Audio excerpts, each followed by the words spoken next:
Sinak.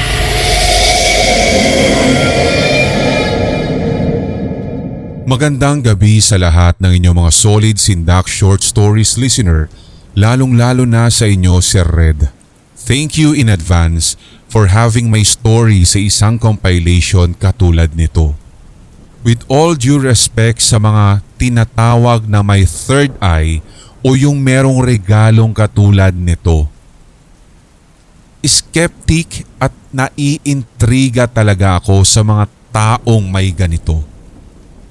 Isang beses kasi noon nang nag-iinuman kami ng mga kaibigan ko sa kanilang bahay at may isa po siyang bisita ang humiling na gumamit ng banyo.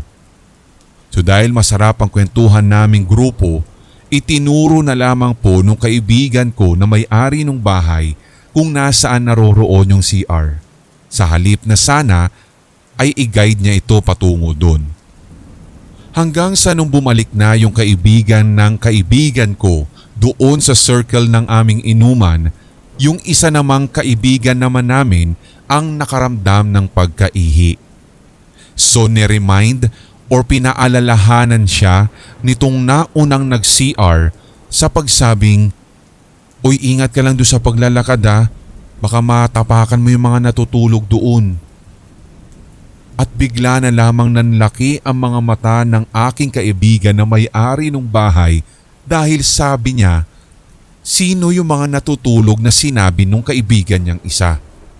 Sino daw yung mga nakita niya na nakahiga doon sa silid na siyang lalagpasan mo kung ikaw ay patungo doon sa itinuro ng kaibigan ko na CR nila? Naging consistent naman yung common friend na iyon dahil ang sabi niya may nakita daw siyang nakahiga doon na 3 lalaki.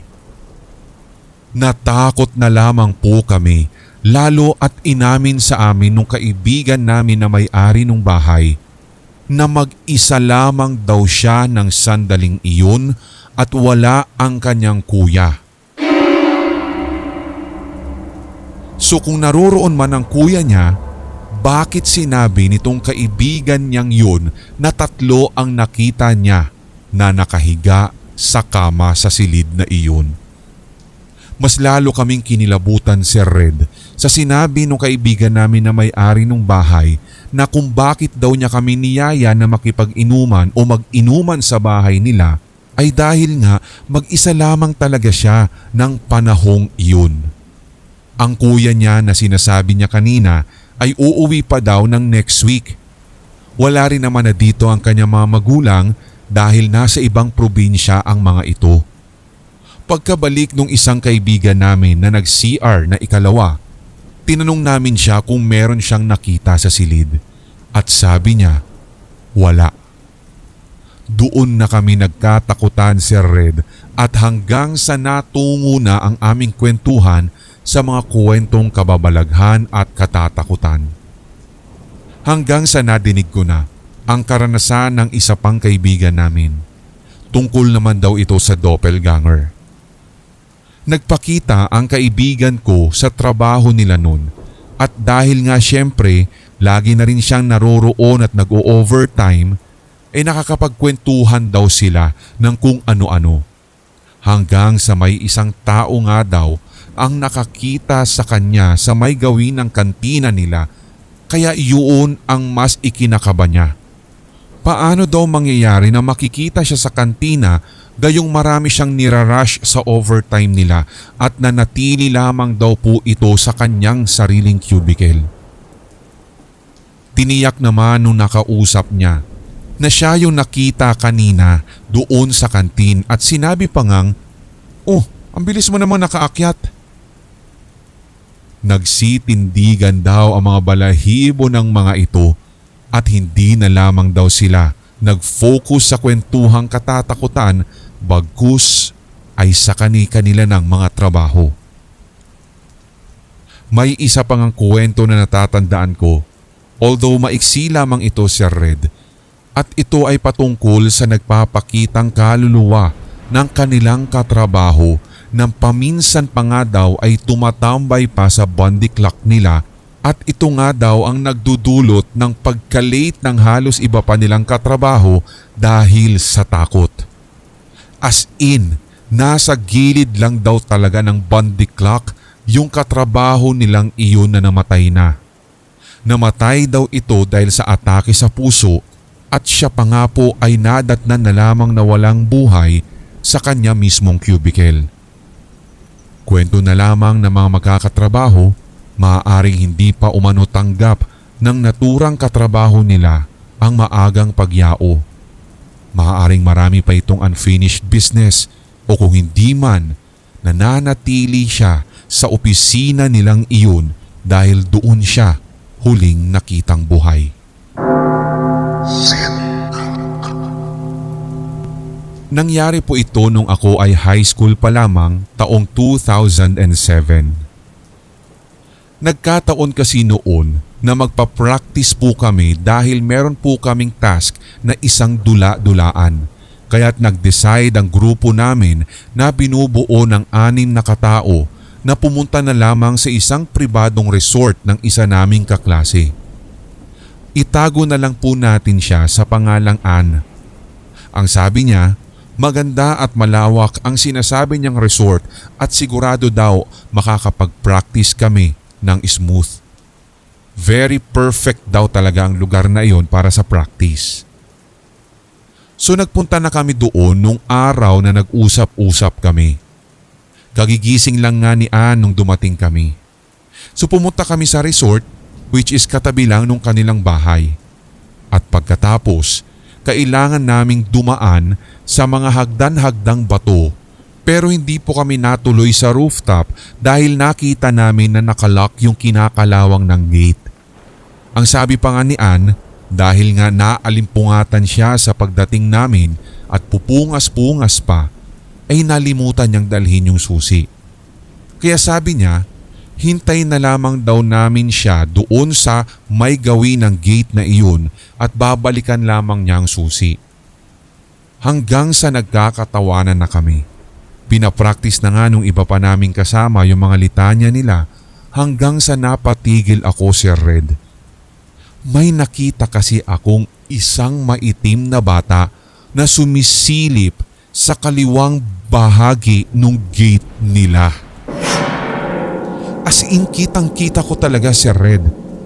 Believe me or not, yung kulay ng balat niya ay parang ganun po sa mga, hindi naman sa pagiging racist pero for visualization lang po ay aking sasabihin ay kahalintulad po ng mga balat ng mga miyembro ng mga tribo sa Africa.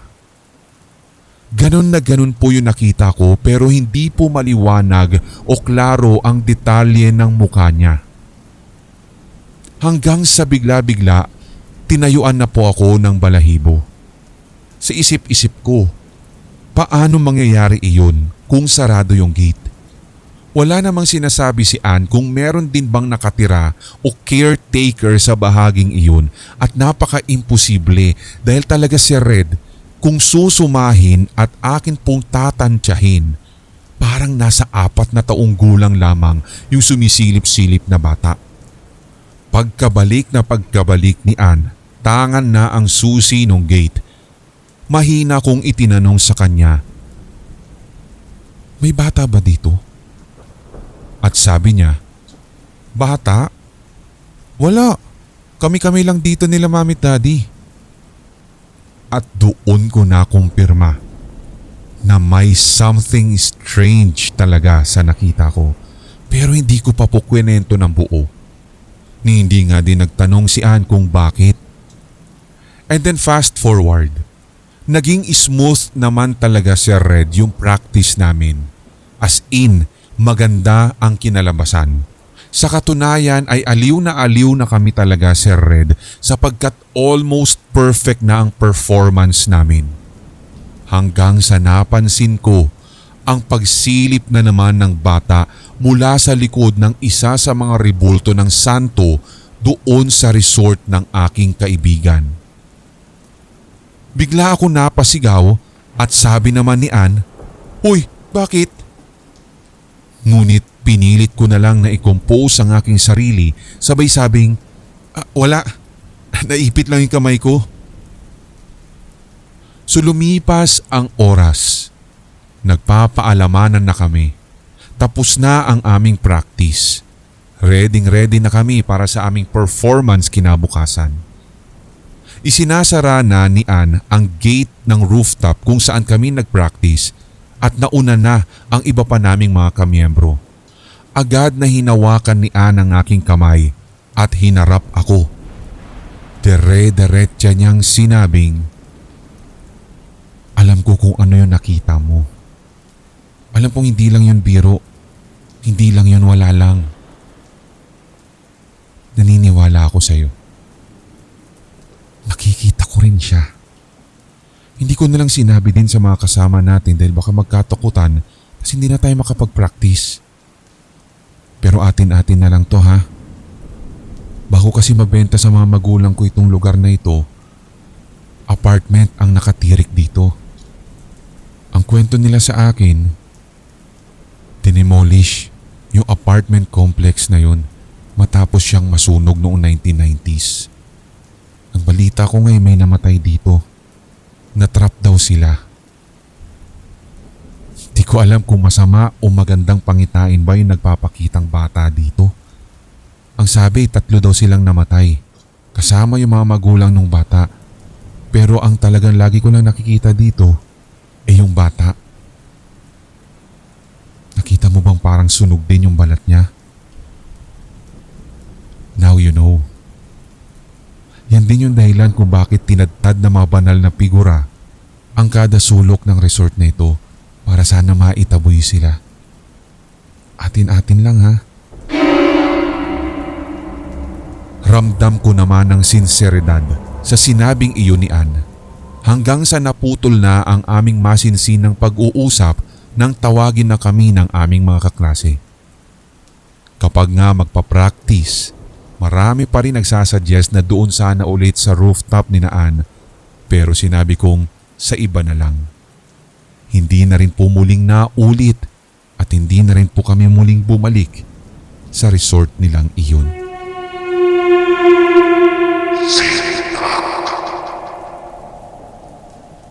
Second time ko na, Sir Red, na magbahagi ng kwento dito. Kayo na pong bahala kung para po ito sa inyong hilakbot or dito sa sindak.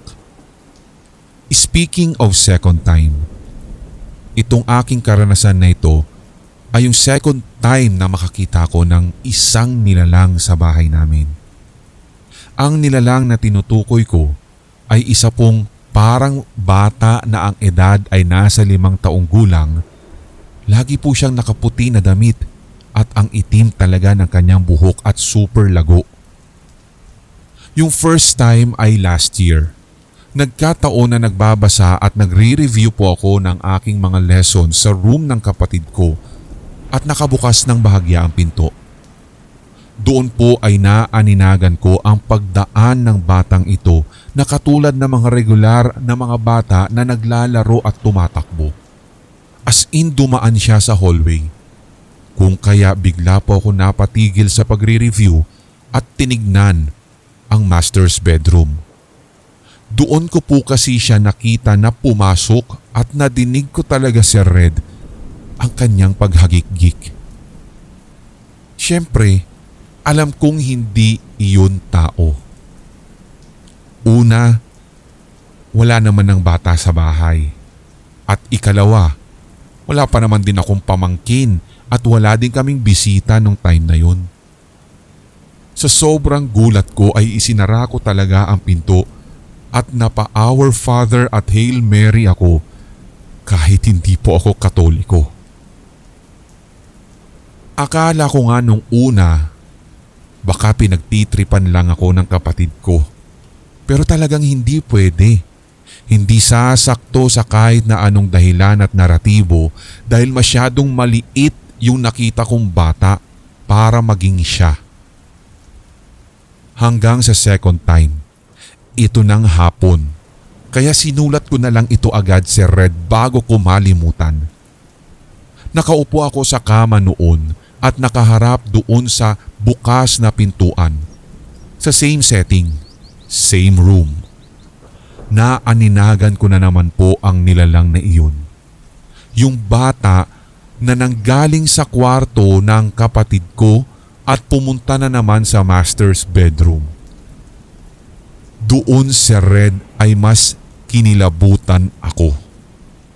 Talagang sinundan ko kung saan siya tumakbo at since wala nga sila mama at papa nung time na iyon, nakasara ang kanilang master's bedroom.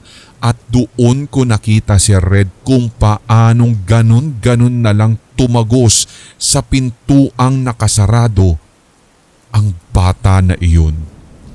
Hindi na ako nagkulong sa kwarto. Bagkus ay bumaba na lamang ako si Red at doon na ako sa aming salas naghintay. Hanggang sa ngayon ay hindi ko nga po ma-figure out kung bakit naroroon ang batang iyon. Kung ano ang backstory o history ng aming bahay na ito. Ayaw ko na ring alamin. Pero sa awa ng Diyos, Sir Red, hindi pa naman muli siya nagpapakita for the third time around.